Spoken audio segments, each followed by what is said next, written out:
Hi friends, David here from Above AVL and Learn Stage Lighting. And in this video, we're pumped, we're excited to look at the ONYX NXW, give you our complete guide to the NXW, everything you need to know to get rocking and rolling with this new console wing, everything you want to know about it, and most importantly, the things that are really key to know before you purchase one. So let's dive in.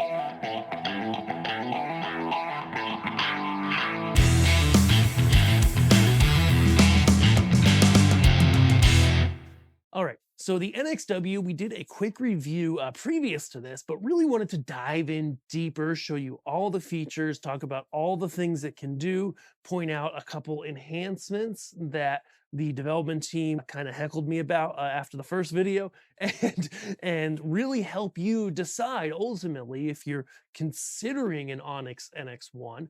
Is it the best fit for you? Is it the thing you need if you're looking to put together or upgrade an ONYX system? So the NXW, for those who aren't familiar, is a brand new wing type device from Obsidian Control Systems, the maker of ONYX. What makes it unique is that they've basically gone back to square one. So as we mentioned in the previous video, historically, they essentially got bought by Elation, became Obsidian Control Systems in about 2019, 2020. And since that point, have generally been kind of retooling their old designs to make things up to date. The NXW is really the first look in what we believe and what we understand is the next generation of consoles. So there's a lot of new features, a lot of new functionalities built into these. And this is not only what we're going to see on this console, which makes it a tremendous value, but also is what we're going to see in the future. So what is the NXW first and foremost? The NXW is a USB device that can be used with ONYX on a PC or the ONYX consoles.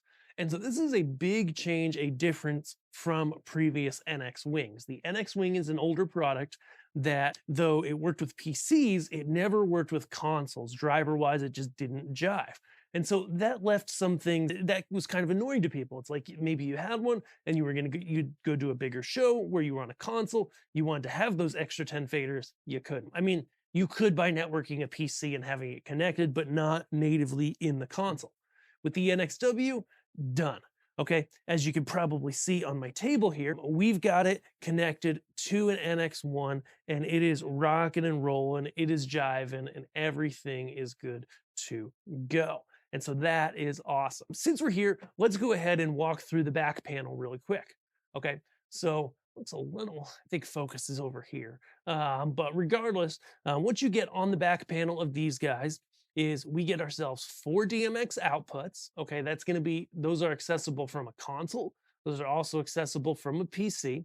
Okay, then we have a network port at the time of this recording that is only for PC use. But hey, like, it's a free network port. If you were using ONYX on a PC, like, a good percentage of the time, decent, at least 50%, you're networking to some sort of device and you've got a laptop with a dongle coming out of it, right?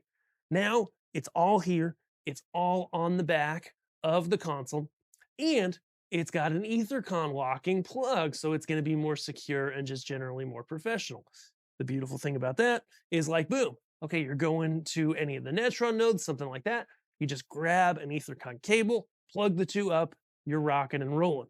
Okay, and that is their design. So if we go to the right camera, then we've got our USB-C in and out. I'm going to be honest, I didn't look up what the out meant. You have a little door, a cute little door, a mouse hole for upgrading the internal key. So the internal key included on these guys is a 16 universe ONYX key. As it goes with ONYX, keys are not stackable, licenses aren't stackable, and that license is a PC license. Any console license is based on the actual CPU power of the given console. The current NX1s have a 16U license. The old ones have an 8U license, okay? So that's not upgrading my license because the license on the NX1 or any other ONYX standalone console is based on processing power. So we can't increase that That being said, a little birdie may have told me that this functionality of being able to, on the back of a console, upgrade the amount of universes on the output may appear in future consoles that may be announcing fairly soon. Okay, so that's cool. Then, oh man, this is so good. So, true one input for the power, meaning that you've got a nice professional grade locking connection. And the best part, oh my goodness, this is so good. They had wanted to do this on the NXP, but it didn't happen. Is there is a true one output as well. So that means you can daisy chain along to your next device, your console, your PC, what have you, without having power strips with bunches of plugs in them, just nice and clean, nice and easy.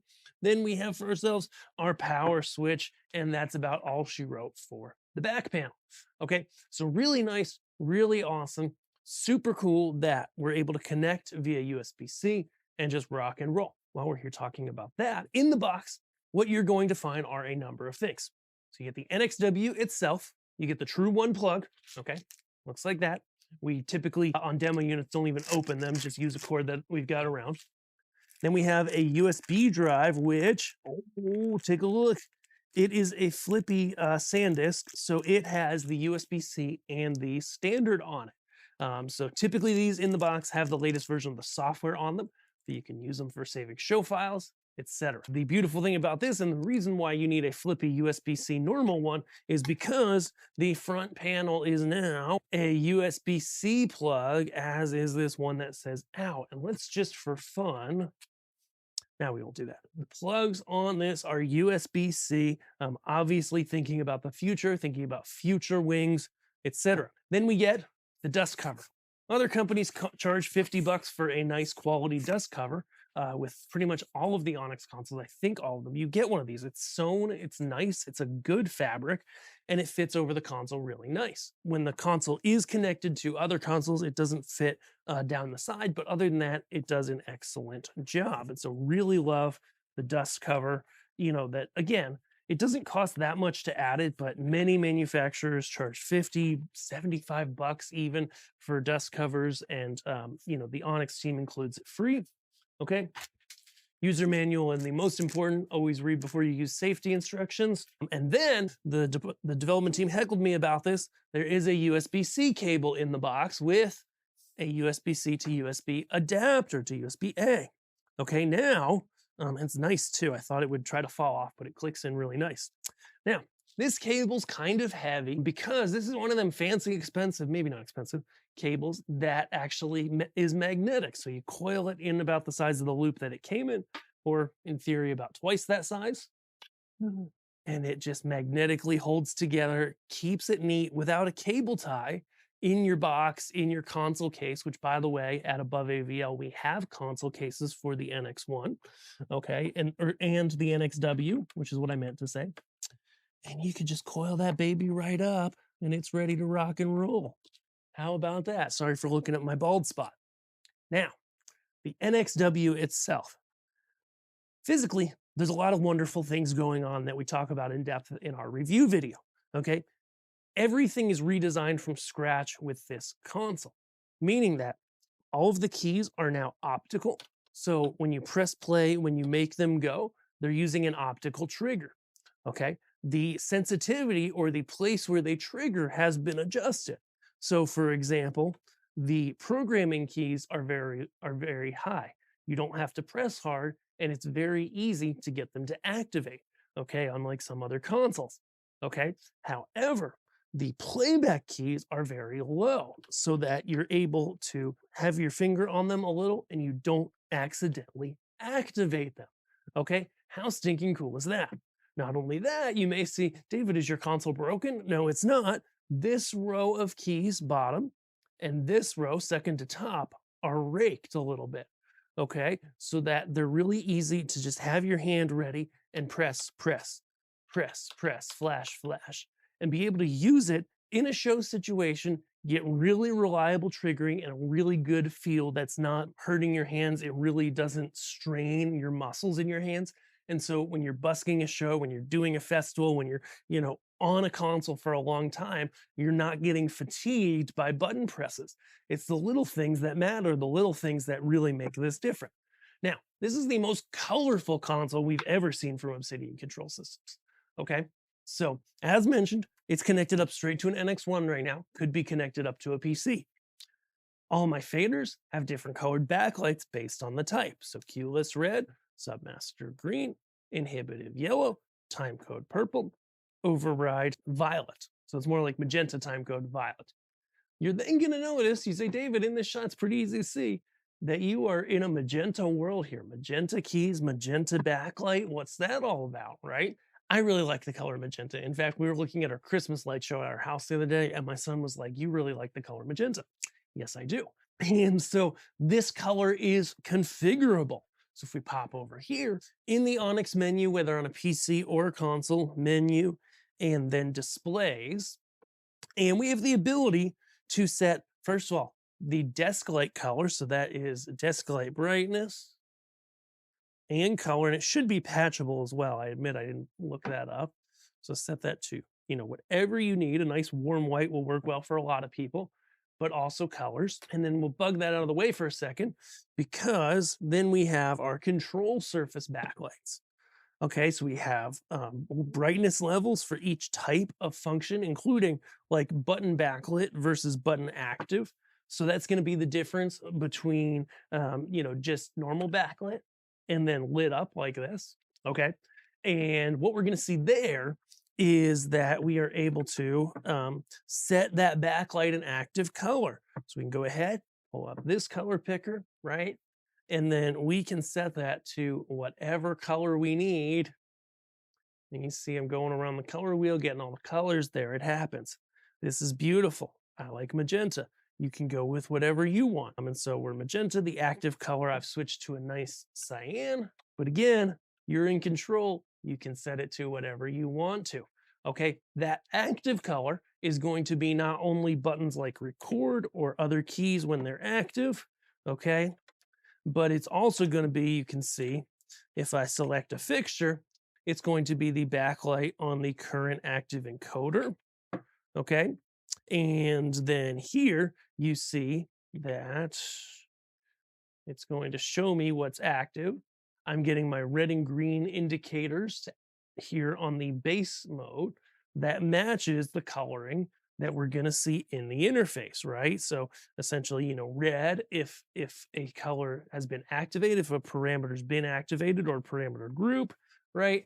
And it's red on this key as well. So everything's matchy-matchy, everything's really wonderful, really good, and that's awesome.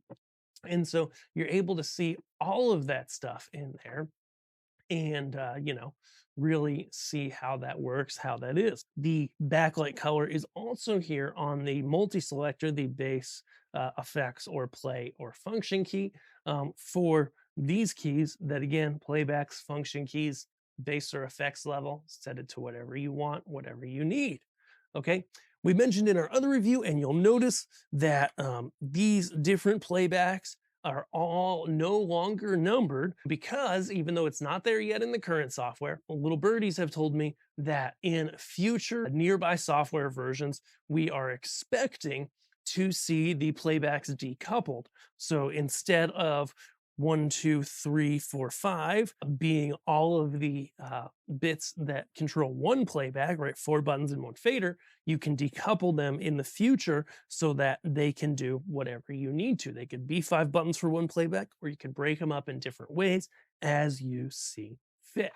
Okay, so the buttons are quieter, the faders are quieter, they move smoother, they're easier to press.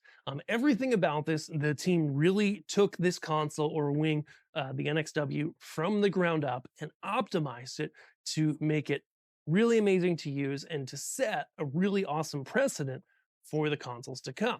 So this is the stuff you want to know before you purchase. If you are interested, you're looking for an NXW, reach out to us at aboveavl.com first. Gear at aboveavl.com.